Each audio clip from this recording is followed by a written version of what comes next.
지금도 살아계신 주님, 말씀을 통하여 우리에게 말씀해 주심으로 우리가 새 소망을 얻게 해 주시옵소서. 끝나는 시간까지 성령께서 친히 주장해 주실 줄로 믿사옵고 감사할 때에 예수 그리스도 이름으로 기도합니다. 아멘. 오늘 주시는 말씀을 찾아서 교독으로 봉독하겠습니다. 오늘부터 요한복음을 같이 묵상하도록 하겠습니다. 요한복음 1장입니다. 1장 1절로 5절의 말씀입니다. 요한복음 1장 1절로 5절의 말씀 우리가 읽을 때에 교독으로 읽겠습니다. 제가 먼저 요한복음 1장 1절의 말씀을 읽겠습니다. 태초에 말씀이 계시니라. 이 말씀이 하나님과 함께 계셨으니 이 말씀은 곧 하나님이시니라. 만물이 그로 말미암아 지은 바 되었으니 지은 것이 하나도 그가 없이는 된 것이 없느니라. 같이 읽읍시다. 빛이 어둠에 빛이 돼 어둠이 깨닫지 못하더라. 아멘. 오늘 말씀의 제목 같이 따라합시다. 태초에 계신 말씀을 믿는 신앙을 가집시다. 옆사람 인사할까요? 당신은 언제 태어나셨습니까? 생년월일을 다 알고 계시죠? 여러분 그것을 증명할 수 있습니까? 여러분이 몇 년, 몇 월, 며칠에 태어난 것을 스스로 증명할 수 있는 분이 계십니까?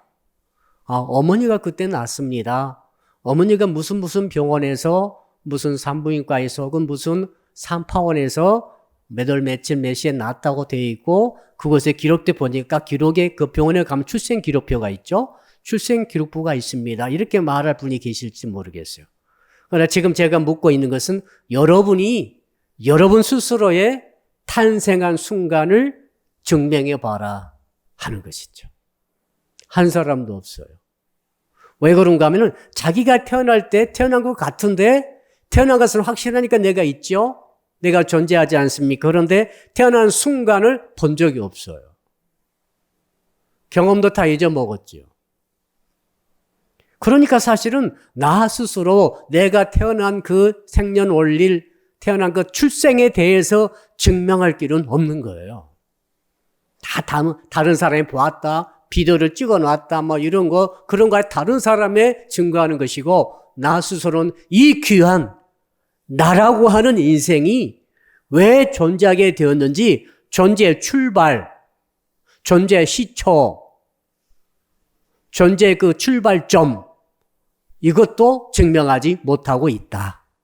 알 길이 없다. 우리는 모른다. 그러나 확실한 것은 나는 존재하고 있다. 나는 사람으로, 인간으로, 인생으로 지금도 살고 있다. 내가 분명히 있는데 언제 출발했는지를 모른다. 정직하게는 모른다, 그건. 자, 오늘 이 질문을 드리는 이유는 사도 요한께서 요한복음을 쓰시는데 에베소에서 쓰셨죠? 쓰면서 출발을 어디서 하는가 하면은 누가복음, 마태복음과 달리 마태복음 물론 족보 시작해가지고 예수님의 출생부터 시작한 것에 비해서 사도 요한께서는 그것이 아니라 태초부터 시작하고 있어요. 근원이 중요하다. 출발이 중요하다. 시초가 중요하다. 한번 따라할까요? 근원이 중요합니다. 왜 그런가 하면은 여러분 우리는 사람인데 내가 사람인 것을 언제 알았는가 하면은 자랄 때 알았어요. 자라가지고 알았어요. 여러분은 스스로 알고 있습니까? 한번 기억해 보십시오. 언제 여러분이 인간으로 내가 인간이구나 하는 것을 자의식적으로 깨닫고 확인하고 내가 사람이다라고 말할 수 있었습니까? 그때 몇 학년 때이죠? 속이 빨리 든 아이들은 초등학교 저학년 때 나도 사람이다 하는 것을 깨닫는다고 합니다. 철이 덜 든 아이는 대학생이 되어도 깨달을까 말까 하고 있는 부분이 있습니다만은 출발을 모르면은 내가 누군가를 모르는 거죠. 내가 어디서 왔는가를 모르기 때문에 인생이 헷갈립니다. 우리 한민족은 곰의 후손이다. 곰에서 열어왔습니까? 자, 창조론이 아니고 진화론에서는 무기물들이 번개와 더불어서 섞여지면서 어떤 충격을 받으면서 생명체가 탄생하게 되었고, 처음에 단세포 동물로 단세포 생물로 아메바처럼 있다가 이게 점점 진화를 통해서 결국 원숭이가 되더니 원숭이 밑에서 결국 우리 같은 인간, 그리고 나도 태어난 거다. 그러므로 나의 근원은 무생물이죠. 나의 근원은 아메바인 거죠. 나의 근원은 원숭이일 수 있죠. 자, 몽골 민족은 늑대라고 생각합니다. 우리는 늑대 우선이다. 그 징기스칸이 늑대라고 자꾸 말하고 있습니다. 여러분, 한번 가정합시다. 내가 곰의 후손이면 나는 곰에서 나왔다. 그러면 곰을 숭상하잖아요. 거기에서 내 인생 의미 발견할 수 있습니까? 곰처럼 살아야 됩니까? 곰처럼 살다가 어떻게 되는 겁니까? 가족 남기고 죽는 것입니까? 하나도 해결이 안 돼요. 왜 내가 살아야 되는지, 무엇을 위해서 살아야 되는지, 무엇이 나의 가치가 되는지, 시초와 근원의 문제가 해결이 안 되게 되면은 아무것도 내 인생의 의미를 발견할 수 없습니다. 정말 그러니까 하나님을 알지 못하고 요한복음 1장을 알지 못하고 살아가는 사람들이 신기할 정도입니다.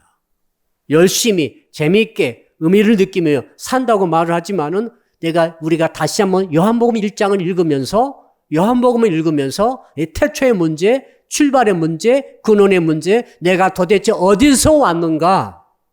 그렇죠? 어디서 내가 왔는가? 이 존재의 근원의 문제를 듣고 보면은 완전히 이것들이 해결이 되는 거죠.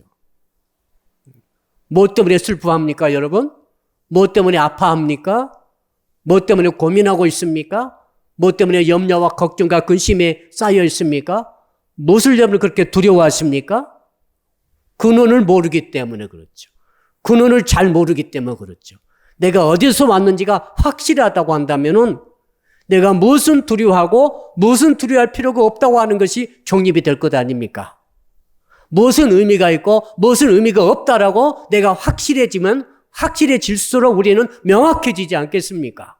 내가 어디로 달려가야 되고 어떤 식으로 살아가야 되고 무엇이 내게 진정한 가치가 되고 무엇은 가치가 아니라고 하는 사실을 내가 정리가 되면은 내가 어떤 사람 만나야 되고 어떤 사람은 경계해야 되고 내가 어떤 쪽으로 직장 택할 때도 직업 택할 때도 어떤 곳으로 가야 되지만 어떤 것은 해서는 안 될 것이고 명확해지지 않겠습니까? 내가 어떤 사람 만나고 어떤 사람과 결혼해야 되고 어떤 사람 피해야 될 것인가도 명확해지지 않겠습니까? 내가 언제 기뻐해야 될지 언제 슬퍼해야 될지 이게 명확해지지 않겠습니까? 내가 곰에서 왔다고 한다면은 내가 원숭이에서 왔다고 한다면은 내가 아메바에서 왔다. 내가 도대체 그럼 지랄한 대로 완전 무생물 그런 무기물에서 유기물이 왔고 유기물에서 단세포가 생겨났다고 한다면 그렇다면 나는 무에서 왔구나. 무생물에서 나는 왔구나. 그럼 나의 의미가 뭐예요? 나도 무생물인 거죠. 내가 흙에서 왔으니 흙으로 돌아가라 주님 말씀하셨습니다. 영혼 빼고 육신에 딱 보면은 내가 흙에서 왔다. 원소에서 왔다 하면은 나는 나의 인생의 의미는 뭐예요? 인생의 의미는 원소예요. 원소에 불과한 거죠. 결국 우리도 흙으로 돌아가는 거죠. 그럼 지금은 20살 먹고 30살, 40살, 50살, 60살 나이가 이제 먹어가면서 일생을 살아가고 있는데 이 살아가는 게 뭐냐? 아무것도 아닌 거죠. 흙에 불과한 거죠. 예. 살 의미가 뭐가 있어요? 그저 짐승처럼 곰처럼 배불리 먹고 만족을 얻고 잠 잘 자고 하다가 늙어지면 죽는 게 그럼 끝인 거죠. 아무것도 없는 거죠. 살 의미가 없는 거예요. 예. 그래서 사도 요한이 주신 이 요한복음을 읽으면서 이 문제가 처음부터 1장 1절부터 딱 해결되니까 엄청난 충격이 일어나는 거죠. 정말 우리가 요한복음 1장 1절을 온 마음을 다하여 내가 읽고 믿는다고 한다면 이 말씀대로 사도 요한께서 에베소에서 그 고생하시면서 그 열악한 환경 속에서 수많은 핍박과 조롱 속에서 이 성령의 감동받아 이 진리에 붙잡혀 요한복음 1장부터 쫙 써가는데 1장 1절에 딱 붓을 들었는데 하나님께서 1장 1절을 주셨을 때 이 1장 1절을 헬라어로 쓰면서 얼마나 커다란 감동과 감화가 있었겠습니까? 그리고 사도 요한이 쓴 요한복음을 이제 이게 두루마리 만들어서 전 세계에 퍼뜨렸는데 요한복음 1장 1절을 읽으면서 그 뭇 인생들이 삶의 내 근원이 여기에 있구나. 나의 뿌리가 이것이다. 나의 원초 출발이 이것이다. 출발을 알았으니 내 인생의 의미가 무엇이고 가치가 무엇이고 목적이 무엇이고 어떻게 살아야 될 것이고 나 인생의 스케줄은 무엇이고 전부 다 밝혀지는 거죠. 근원이 진리로 딱 밝혀지니까 다 밝혀지는 것이죠. 그 다음에 나의 죽음이란 것이 무엇이고 죽음 이후에 뭐가 있고 어떤 상태에 있고 어떤 스케줄 따라간다까지 전부 다 나오는 거죠. 근원을 알아버리면 그렇지 않겠습니까? 그러나 근원을 모르면은 지금 아무리 살아있어도 아무리 똑똑하고 지금 아무리 참 얼굴이 멋지고 미남이고 미녀고 돈도 많고 성공도 하고 명예도 없고 정말 엄청난 즐거움도 누리고 쾌락도 누리고 자 밥도 잘 먹고 잘 살아갑니다. 그게 어쨌다는 거예요. 그게 근원을 모르면 끝을 모르는 거죠. 물어보세요. 끝 몰라요. 당신 이렇게 좀 행복하고 돈 벌고 잘 사는데 당신의 마지막 곧 다가올 언제 다가올지 아무도 몰라요. 내일 다가올 수도 있어요. 곧 다가올 마지막이 어떻게 될 것을 압니까? 그리고 그 마지막 이후의 일을 당신은 알고 있습니까? 물어보면 모르는 거죠. 바보죠 이게. 인간이 똑똑한 것 같지만 바보예요. 바보예요. 못通여요. 출발도 몰라요. 자기 출발도 몰라요. 여러분 지금 모른다고 그랬잖아요. 언제 어떻게 태어난 걸 아십니까? 여러분은 몰라요. 모르잖아요. 엄마가 말해줘서 아는 거지. 그래서 겨우 언제 어디서 어떤 병원에서 태어났다 이것을 아는 것이지 인간은 몰라요. 출발을. 하나님이 알려주시기 전에는 모르는 거죠. 출발은 모르므로 과정도 모르는 것이고 솔직히 말합시다. 출발도 모르는데 그 근원도 모르는데 어떻게 과정을 알겠어요. 과정도 모르는 것이고 그 결론도 모르는 것이고 결론 이유도 모르는 거죠. 인간은 아는 게 하나도 없죠. 그러나 가장 똑똑한 만물의 영장이라고 살고 있습니다. 그러나 우리가 겸손하게 지금 오늘부터 수요일 날 요한복음 묵상할 텐데 한 절 한 절 묵상하시면서 이런 모든 공허함, 방황함, 헷갈리는 거, 갈등, 수많은 세상의 영에 붙잡혀서 고통스러운 것들 전부 다 벗겨지고 사라지기를 주의 이름으로 축복합니다. 클린해지는 거죠. 깨끗해지는 거예요. 정말 진실하고 솔직해지는 거예요. 진리가 오면 우리가 자유를 얻는 거죠. 해방이 되는 거예요. 수십 많은 인간관계와 이런저런 갈등과 다툼과 경쟁 속에 얼마나 고생하십니까? 부부 사이도 갈등이 없는 줄 아십니까? 결혼 안 하는 게 최고 편하겠더라고요. 결혼 안 하는 게 제일 편하고 그냥 결혼하면은 잘해야 되죠. 자, 그러니까 직장 가면 직장 가도 그렇고 학교 가면 학교 가서 그렇고 결혼하면 결혼해서 그렇고 자식 없으면 또 편해요. 자식 낳을 때부터 이제 고통이죠, 이제. 자식을 낳아도 고통이요, 안 낳아도 고통이요, 결혼을 해도 고통이요, 결혼 안 해도 고통이요. 자, 그러다가 이제 생로병사로 병이 찾아오고 말이죠. 노화가 찾아오고 인생은 떨어지는 낙엽처럼 쓰러져 가는 거예요. 아무 의미 없어요. 보이는 것으로는 아무 의미 없어요. 예. 잘 살아서 어쨌다는 거예요. 행복해서? 행복이 얼마나 갑니까? 일생이 금방 지나가는데. 그래서 말씀이 필요한 것이죠. 그래서 진리가 필요한 거예요. 그래서 성경이 필요한 거예요. 그래서 우리 하나님께 우리를 사랑하셔서 성경을 주신 거예요. 아멘. 말씀을 주신 거 아닙니까? 사도 요한께서 그 순교적인 그 환경 속에서 성령과 감동받아서 요한복음을 기록하면서 우리는 그 2000년 전에 썼던 어마어마하게 옛날 글 아닙니까? 그렇죠? 2000년 전에 글이에요. 엊그제 쓴 게 아니란 말입니다. 그런 마치 엊그제 쓴 것처럼 아주 생생하게 사도 요한의 그 육성이 들린 것처럼 우리는 보면서 우리 하나님께서 우리를 사랑하셔서 오늘 수요일 밤마다 요한복음을 읽게 하시는구나. 요한복음을 통해서 하나님의 메시지, 하나님의 음성을 듣게 하시는구나. 이 은혜가 있기를 주 이름으로 축복합니다. 깨달은 자는 정말 자유가 임할 줄로 믿습니다. 자, 1장 1절 가장 중요한 구절이죠. 같이 읽읍시다. 시작. 태초에 말씀이 계시니라. 이 말씀이 하나님과 함께 계셨으니 이 말씀은 곧 하나님이시니라. 1절에만 5가지 팩트, 5가지 진리의 사실이 기록되어 있습니다. 태초가 있다는 것입니다. 태초가 뭡니까? 우리는 태초 알 필요가 없어요. 왜? 돈 잘 벌면 됩니다. 공부 잘하면 되는 거예요. 사람 잘 만나면 됩니다. 사업 성공하면 됩니다. 얼마나 많은 할 일이 많은데 얼마나 바쁘십니까? 우리가 또 대성공하면 얼마나 많은 것을 누릴 수 있습니까? 전 세계를 비행기 타고 한 바퀴 돌을 수 있습니다. 논스톱으로. 그런 시대가 왔습니다. 누구하고도 다 할 수 있습니다. 돈만 있으면 달나라도 갈 수 있습니다. 지금 돈 있는 사람 달나라 다 예약해놨죠? 갑니다. 이런 시대에 주님은 말씀하십니다. 야, 태초가 있다. 태초가 뭡니까? 출발점이라고 한 말인데 여기서 말한 태초라는 것은 모든 존재가 출발했던 그 시점이 있을 것 아닙니까? 그렇죠?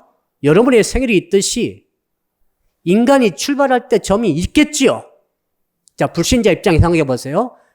최초 인간이 있겠지 않겠습니까? 출발점이. 그럼 자, 인간도 출발점이 있고 모든 동물도 출발점이 있을 것이고, 자, 산에 보십시오. 바위라든지 꽃이라든지 들이라 풀이라든지 모든 수목이라든지 모든 생명의 출발이 있을 것이고, 또 절에 들어가 봅시다. 생물전에 있던 모든 무생물의 출발이 있을 것이고, 더 들어가 보면 이 지구가 출발할 때가 있었을 거 아닙니까? 우리는 모르지만 태양계가 출발할 때, 은하계가 출발할 때가 있었을 거 아닙니까? 이 모든 존재의 출발점과 시작점, 그 전의 상태가 태초다 이 말이에요. 모든 존재가 있는데 그 존재가 출발점이 있을 것인데 그 존재 출발점의 태초가 아니라 그 출발점이 여기 있다고 한다면 그 전의 상태, 이건 출발이 없는 상태예요. 존재가 없는 상태, 무존재 상태. 무존재의 상태가 있는데 그 무존재의 상태, 존재한 것은 아무것도, 시간도 존재하지 않아요. 밤낮 이런 것도 없어. 아무것도 없어요. 그때 아무것도 없는 공허와 빈 공간 같은 것인데 지금 생각해 보니까 이 빈 만유의 출발점에 그 전에 엄청난 세계가 있을 것인데 그 세계를 아무도 모르는데 성경은 말하고 있다 이 말입니다. 그게 태초라는 거예요. 사람은 한 번도 생각해 보지 못한 거죠. 태초가 있다. 도대체 무슨 존재 자체가 없는 그런 태초가 있구나. 성경이 있다고 그러니까 있는 거죠. 아무 존재 없을 때는 어떻게 생겼을까? 생긴 것 자체가 없죠. 거기에 뭐가 있다고 합니다. 아무 존재가 없는데 생물이건 무생물이건 태양계건 우주건 공기건 눈에 보인 것은 안 보인 것이든 살아있는 것이든 죽은 것이든 무생물이든 아무것도 없는데 있다고 그럽니다. 그게 뭡니까? 한번 따라 합시다. 태초에 말씀이 계시니라. 말씀이 있다고 그랬잖아요. 아무것도 없는데, 아무 존재도 없는데, 역사도 없고 아무것도 없는데, 공기도 없는데, 도대체 중력이라 그런 것도 없는데 뭐가 있었다고요? 말씀이 계시니라. 이게 진리 아닙니까? 말씀이 계시라. 말씀은 무슨 형상이 있습니까? 아무 존재가 없기 때문에 형상도 없는 거죠. 그냥 말씀이라는 거죠. 말씀이에요. 이 말씀이 뭐냐면 로고스로 번역이 되어 있습니다. 헬라어 로고스예요. 로고스는 뭐냐면 헬라 철학의 단어예요. 그러니까 이 말씀이라고 하는 것은 원래 하나님을, 예수 그리스도를 말하고 하나님을 말하고 창조주 하나님을 말하는 것입니다만은 이것을 인간의 단어로 쓸 단어가 없기 때문에 사도 요한께서 에베소에서 성령 영감 받아서 헬라 철학에서 쓰고 있던 이 로고스라는 단어를 이용해가지고 태초에 로고스가 있었다 이렇게 표현한 것뿐이지 사실은 로고스 자체는 아니에요. 로고스는 무슨 뜻인가 하면 세상을 움직여가는 이성적인 원리다. 이렇게 헬라 철학에서 말하고 있습니다. 세상이 움직여가고 있는데 그 모든 움직여가는 그런 이성적인 원리가 있는데 원리가 있을 것인데 그 원리가 로고스다. 그래서 사도 요한께서 로고스를 이용하자 그래서 로고스가 있었다. 이렇게 말하는 것이죠. 모든 존재가 하나도 없는데 로고스가 말씀이 계셨다 하는 거죠. 도대체 아무 존재가 없는데 계신 존재라고 한다면 창조주밖에 없지 않겠습니까? 창조주가 거기에 계신 거예요. 여러분이 태어난 것을 아무도 여러분들은 모르지만은 여러분을 태어나게 하신 분이 계신 거죠. 태양이, 달이, 지구가 어제 달을 보니까 어제 하얀 달 비슷하게 생겼더라고요. 한 10시쯤 넘으니까 이제 이렇게 황새머리 위에 산 위에 이제 달이 둥실 떠오르더라고. 기울어진 달이. 달을 쳐다보면서, 저 달을 우리 인류가 수만 년 동안 쳐다보면서 시도 읊고, 노래도 부르고, 울기도 하고, 웃기도 했겠구나. 그러나 그 달이 최초로 있게 했던 그 존재가 말씀이구나. 나라고 하는 인간이 이 땅에 태어났는데 나로 하여금 나는 출생점도 모르고 난 시작점도 모르고 있지만은 시작을 있게 했던 그분이 계시는데 그분이 그 존재가 말씀이라는 존재이구나. 모든 만유의 존재를 존재하게 하고 시작하게 하고 출발하게 하신 그분이 계시는데 그분이 누굽니까? 말씀이라는 거죠. 그건 거기에 말씀이 계신 곳은 시간도 없고 존재도 없고 아무것도 없습니다만 말씀 홀로 계신 거죠. 그 말씀이 누굽니까? 라고 물어봤더니 오늘 1절은 말씀하고 있지 않습니까? 한번 따라 합시다. 이 말씀이 하나님과 함께 계셨으니. 이 계시단 말이 특별해요. 계시다. 여기 보니까 계시니라, 계셨으니. 그랬죠? 2절에 계셨고. 무슨 말인가 하면 미완료 동사예요. 미완료 동사란 것은 이건 계속 진행하고 있는 거예요. 완료가 안 돼. 끝이 안 돼. 그 다음 시작점도 몰라. 시작점도 모르고 끝도 모르지만 지금 진행하고 있다. 계속 계시고 계시다. 출발점이 없는데 계시고 있어요. 그러다가 이제 만유가 창조됐죠? 인간이 창조됐죠? 여러분이 창조됐죠? 그냥 계시는 거죠. 그러나 이분은 내가 만유가 있기 전부터 계셨어요. 계시고 계세요.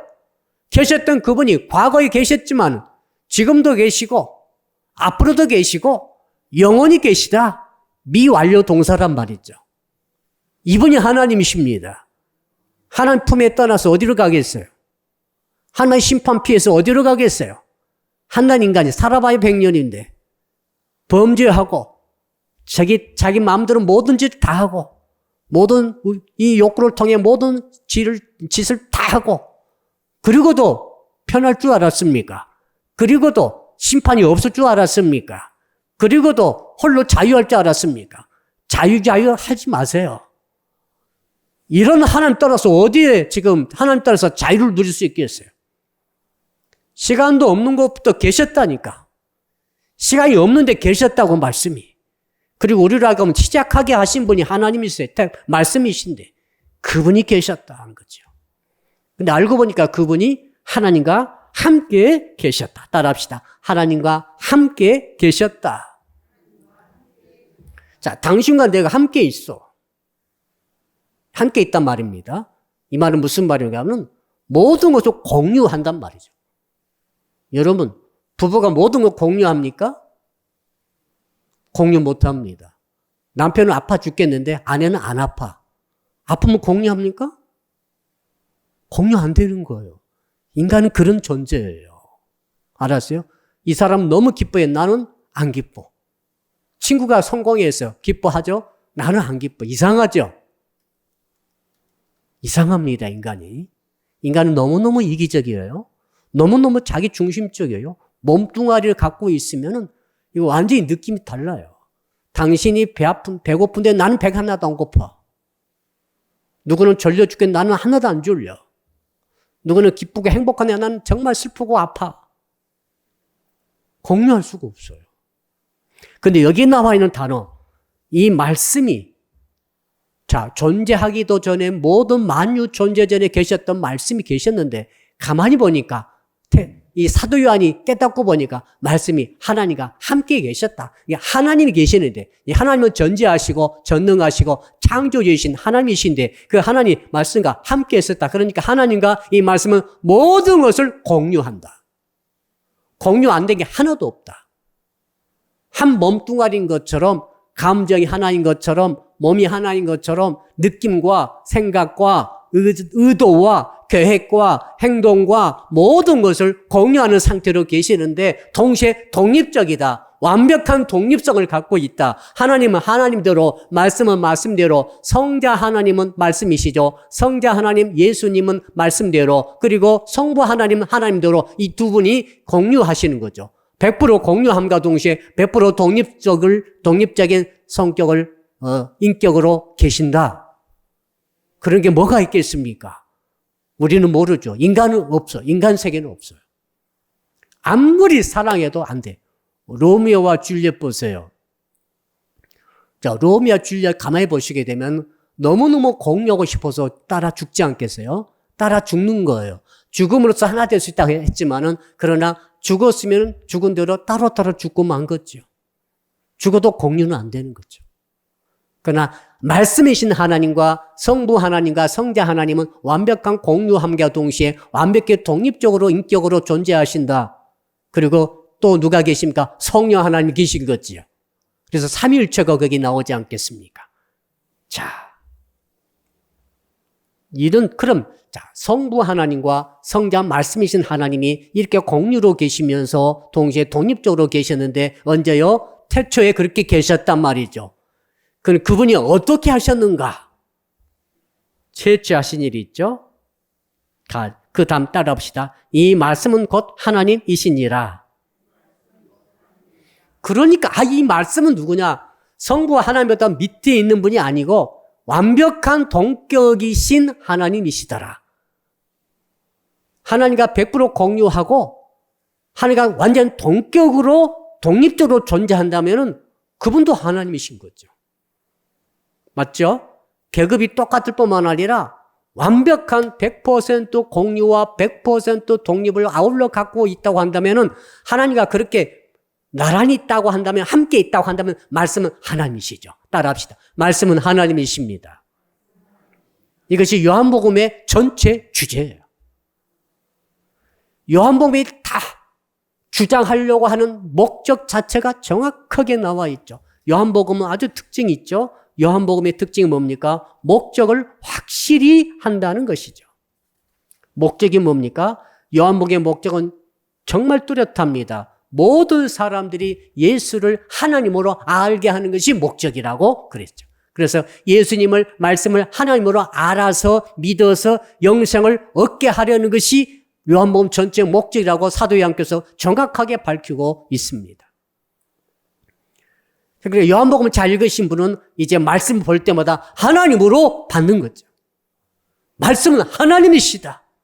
말씀은 태초에 계셨던, 시간도 없을 때 존재하고 계셨던, 만유 존재 전에 계셨던 하나님이시다. 나라고 하는 인생은 아무것도 아니지만 나라고 하는 인생을 존재하게 하셨던 분이 말씀이시다. 그분이 나를 존재하게 하신 거예요. 그분이 여러분을 존재하게 하셨어요. 누가요? 우리 육신의 아버지 어머니가 아니에요.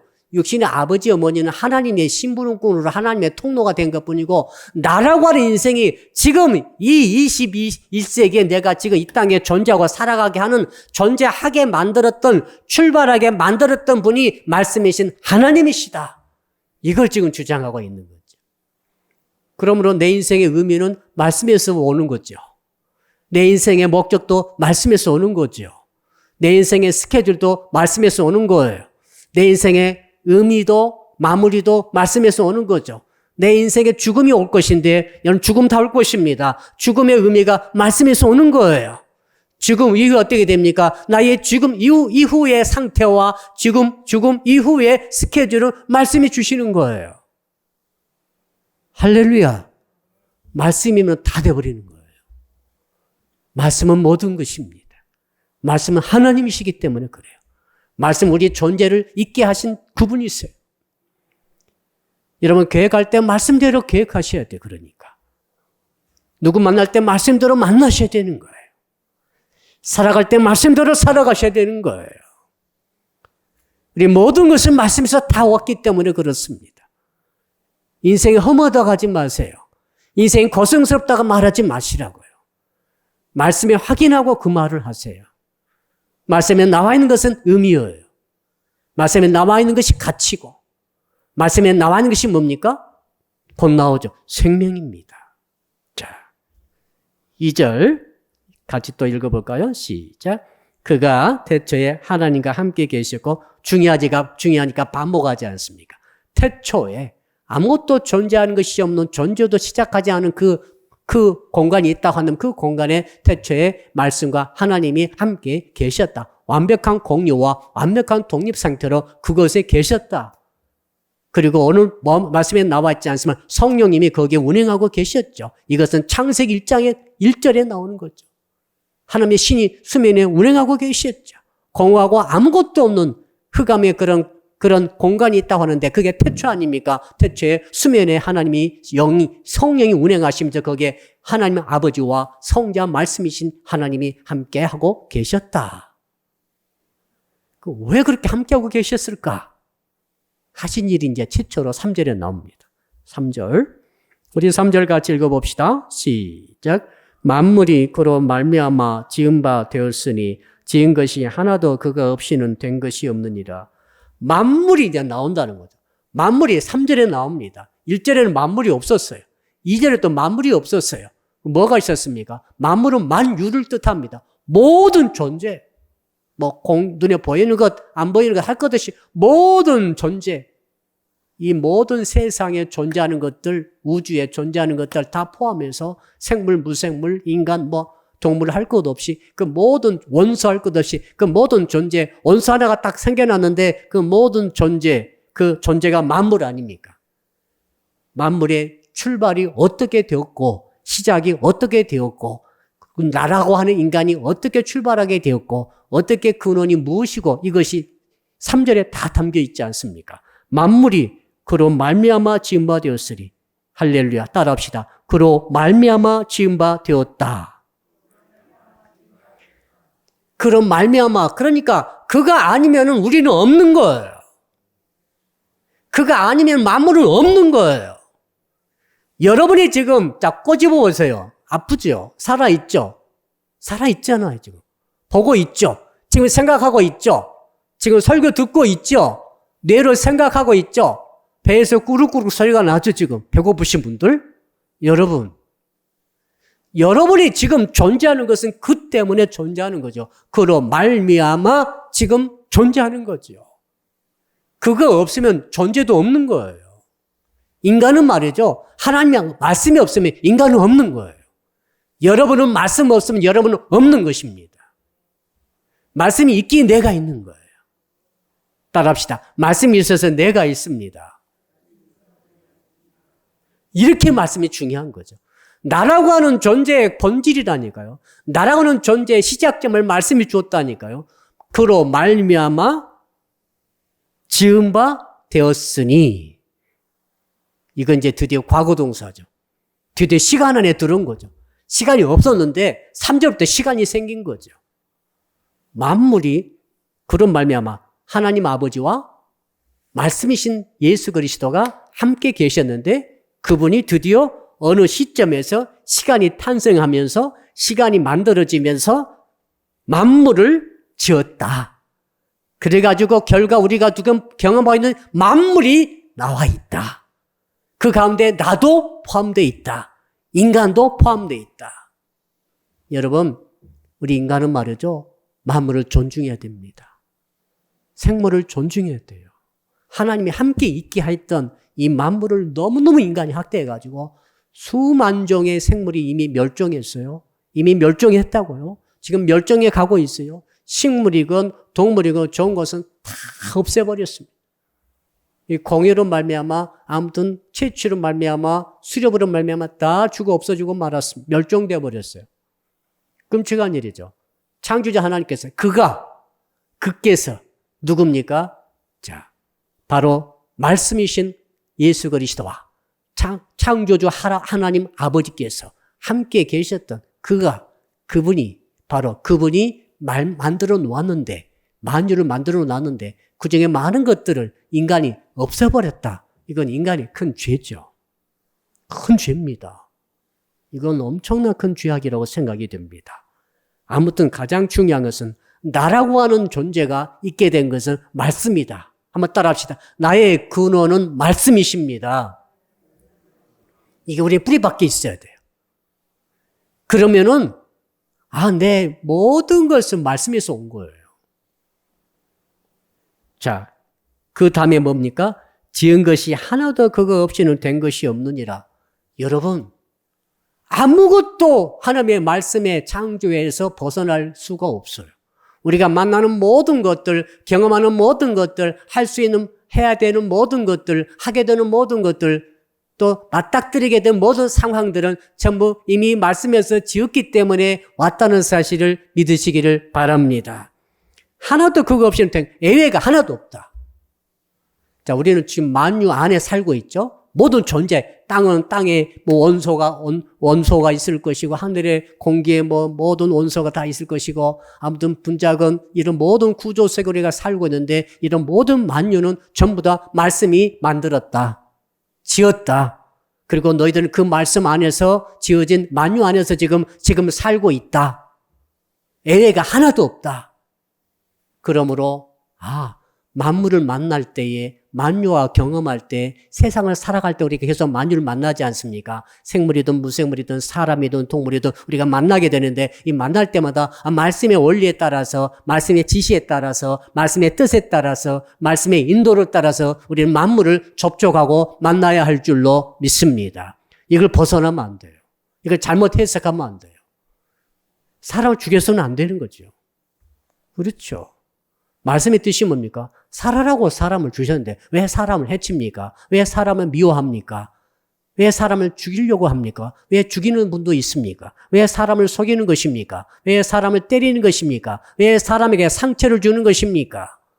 말씀에서 왔는데 말씀의 원리인데 그 말씀을 벗어나서 왜 그렇게 하는 것입니까? 이 모든 것은 죄죠. 죄악은 그대로 끝나지 않습니다. 반드시 하나님께서 심판하신다고 되어 있습니다.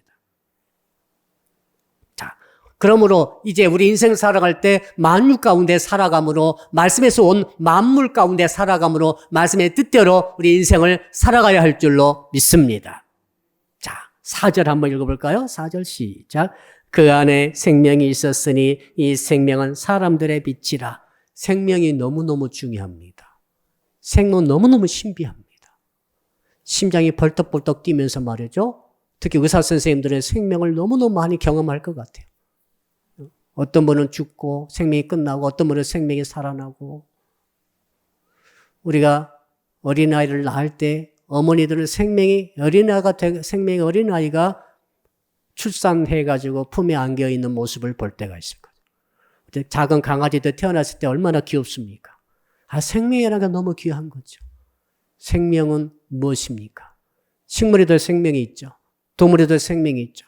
물론 우리에게도 생명이 있습니다. 모든 생명은 오늘 말씀 보시니까 뭡니까? 말씀 안에 생명이 있었으니. 따라합시다.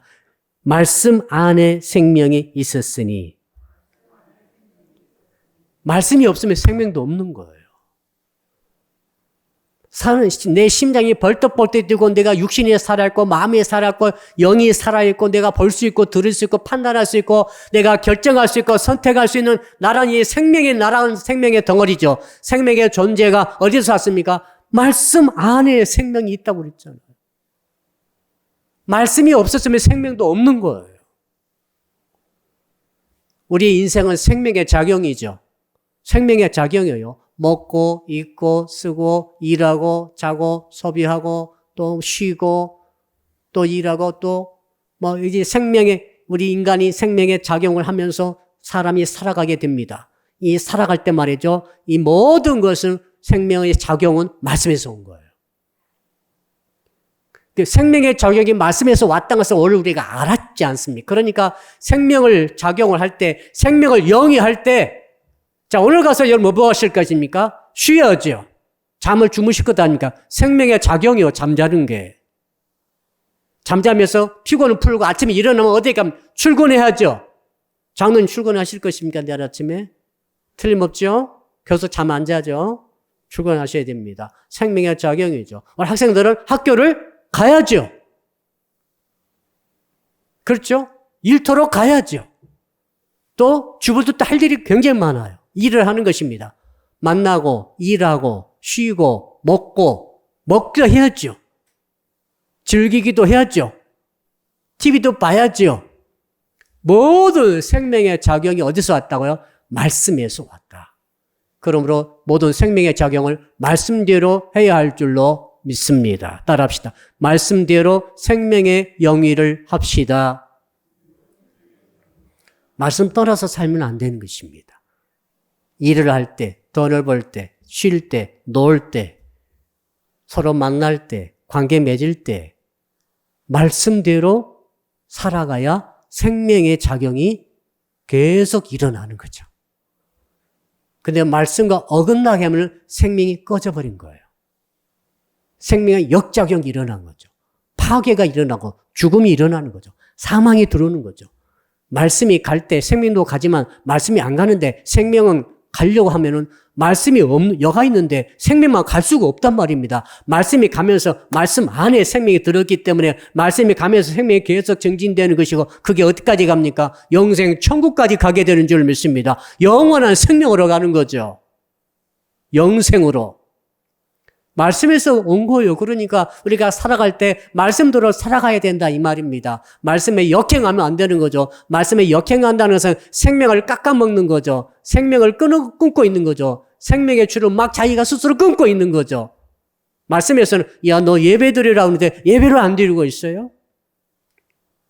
야, 내게 경배를 올려라. 경배를 안 하고 있어요? 야, 너 범사에 감사라. 감사를 안 하고 있어요? 야, 너 항상 기뻐하라. 계속 우울하고 있어요? 계속 성기를 내고 있어요? 야, 너 쉬지 말고 기도해라. 기도를 한마디도 안 해요? 기도 생각도 안 해요? 다만 돈 버는 것에만 눈이 빨개 있어요? 모든 시간을 자기 이익을 위해서 다 투자하고 있어요? 이게 말씀에서 떠나버리면 삶이 오늘 말씀 보니까 말씀에서 생명이 왔는데 그 생명이 얼마나 약할 것인가, 얼마나 장애를 받을 것인가, 얼마나 생명이 피해를 입을 것인가 한번 생각해 보라 이 말입니다. 말씀이 있어야 삶의 영위에 생명력이 일어나게 되는 줄로 믿습니다. 자, 그 말 아니겠어요? 그리고 따라합시다. 이 생명은 사람들의 빛입니다. 빛이란 말은 에너지죠, 이제. 에너지가 나오는 거죠. 빛이 밝아지면은 볼 수 없는 것을 보게 되고 빛이 밝아지면은 불이 일어나는 것이죠. 불이 일어나면서 자, 자동차 같으면은 시동을 걸어야 가는 거예요. 자, 핸드폰 있죠? 반드시 뭐 합니까? 충전을 반드시 합니다. 배터리 떨어지면은 빛이 꺼진 거예요. 사람은 뭡니까? 사람은 보십시오. 생명은 사람의 빛이라 생명이 들어오면은 그때 불이 들어오는 거죠. 파워온이 된 거죠. 충전이 된 거예요. 어린아이가 생명으로 딱 태어났지 않습니까? 응애하고 태어났어요. 파워온이 된 거예요. 생명이 들어왔지 않습니까? 하나님께서 파워온을 시켜준 거죠. 야, 너는 일생 동안 생명을 내게 너가 주었다. 이 생명 가지고 일생을 살아라. 라고 주신 줄 믿습니다. 얼마나 감동스럽습니까? 그러다가 생명이 끊어지죠. 파워오프가 되는 거죠. 생명이 끊어져 버리면 바로 하나님께서 생명을 걷어가시는 것이죠. 생명은 다시 하나님께로 가버리는 것이죠. 생명을 존중히 여기시기를 축복합니다. 여러분 스스로를 절대 무시하면 안 됩니다. 여러분은 태초에서 계셨던 말씀이신 하나님이 하나님과 연합해서 여러분을 지어 놓은 출발하게 한 그런 결과로 여러분이 인생인 줄로 믿으시기 바랍니다. 여러분이 그냥 세상에 던져진 존재가 아니고 여러분 절대 여러분 무시하지 마세요. 여러분의 생겨것 가지고 무시하지 마시고 여러분 가진 것이 없다고 해서 무시하지 마시고 여러분 백그라운드가 없다고 해서 무시하면 안 됩니다. 말씀에서 여러분이 온 거예요. 말씀에서 가치가 여러분에게 주어진 거지 내가 가진 것으로 가치가 주어진 거 아닙니다. 내가 비록 정말 훌륭하고 뛰어난 인류 최고의 천재가 아니라 할지라도 여러분 그것 가지고 절대 기죽으면 안 돼요. 나라고 하는 존재는 말씀에서 왔지 내가 할 수 있는 능력대로 내가 평가받는 시대에 이 모든 평가 방식은 틀린 것입니다. 그렇게 사람 평가하면 안 되는 거예요. 말씀은 그렇게 평가라고 말하고 있지 않아요.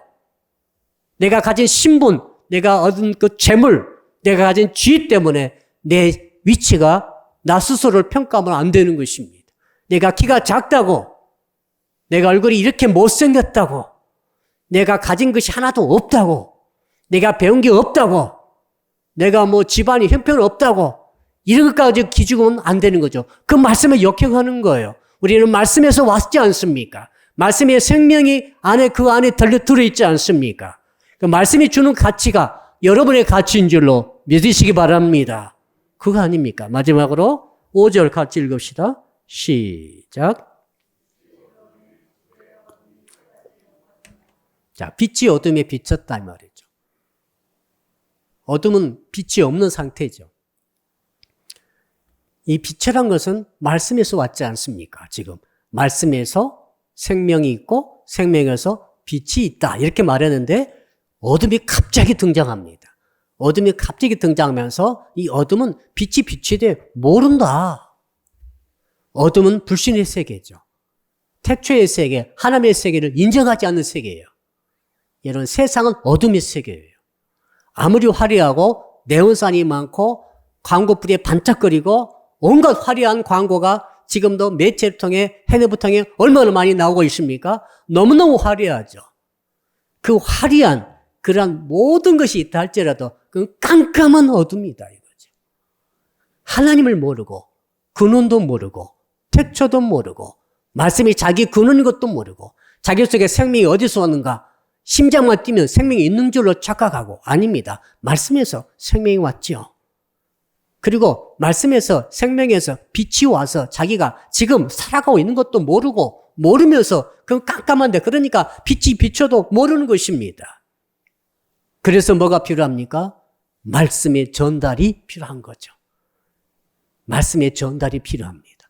우리는 저도 예수 믿기 전에는 이 말씀을 읽기 전에는 내가 살아있는 것은 알았지만은 나의 존재가 말씀이고 하나님이고 태초에서부터 작정되어져서 날아가는 존재가 존재하게 됐다는 사실은 하나도 모르고 있었어요.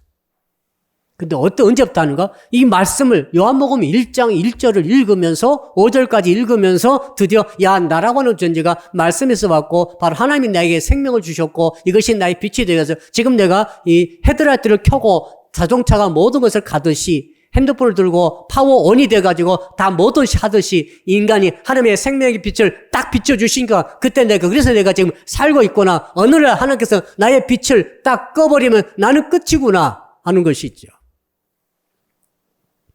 그러므로 말씀을 전달해 줘야 된다. 말씀을 들어야 된다. 말씀을 배워야 된다. 말씀을 증거해야 된다. 해외까지는 말씀을 선교를 해야 한다. 말씀을 전하시기를 주 이름으로 축복합니다. 이 말씀의 계시가 없으면은 이런 사실을 모르는 거예요. 캄캄한 어둠이 있죠. 빛이 있는 것은 알되 내가 살아있던 것을 알되 빛이 어디서 온 것은 모르는 거죠. 빛이 어디서 왔다고요? 생명이 곧 빛이라고 그랬잖아요. 생명은 어디서 왔어요? 말씀 안에 생명이 있다고 그랬지 않습니까? 말씀이 누구예요? 하나님과 한 분이시지 않습니까? 이것을 알아야, 근원을 알아야 내가 이제 어떻게 살 것인가를 알지 않겠습니까? 우리 다 같이 말씀 붙들고 주여 한번 부르고 주신 말씀 붙들고 1분간 간절히 통성으로 기도하겠습니다. 주여 아버지 하나님, 요한복음 1장 1절로 5절의 말씀을 통하여 아버지 하나님께서 주신 말씀대로 태초에 계신 말씀을 믿는 신앙에 대해서 말씀을 주시니 참으로 감사합니다. 모든 존재가 존재하게 된 이유를 알게 되었습니다. 모든 존재가 하나도 존재하지 않을 때에 태초가 있다는 사실을 알게 되었습니다. 그 태초에 아무 존재도 없지만은 유일한 존재가 계셨는데 말씀이 계셨다고 말씀하시니 감사합니다. 그 말씀이 하나님과 함께 계셨다고 말씀하셨으니 말씀과 하나님은 동격이고 완벽한 동력을 이루며 완벽한 공유를 이루며 완벽한 독립을 동시에 갖고 계시는, 그러므로 말씀이신 예수님은 하나님이신 줄로 믿습니다. 그 말씀이 모든 만물을 창조할 때가 있었으니 아버지 하나님, 만물이 창조되었습니다. 시간이 창조되었습니다. 그게 내가 창조되었습니다. 인간이 창조되었습니다. 말씀으로 말미암아 그가 그로 말미암아 우리가 지음바 됐다고 그랬으니 말씀이 없이는 나도 없습니다. 말씀이 없이는 나라는 존재도 없는 것을 깨닫게 되었습니다. 말씀이 없이는 만유가 없게 됐다는 것을 깨닫게 되었습니다. 아버지 하나님, 우리가 존재하는 것,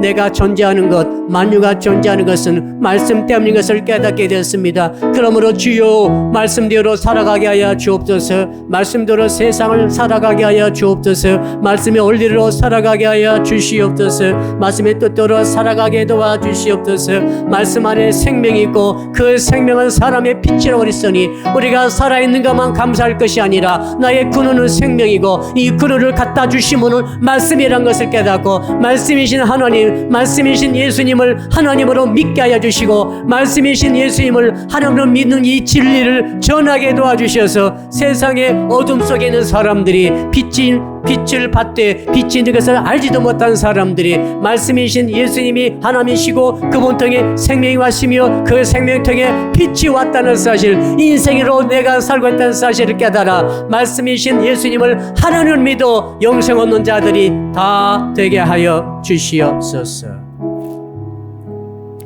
두 번째로 기도합니다. 이번 주에는 8월 21일 8월 세 번째 주가 되겠습니다.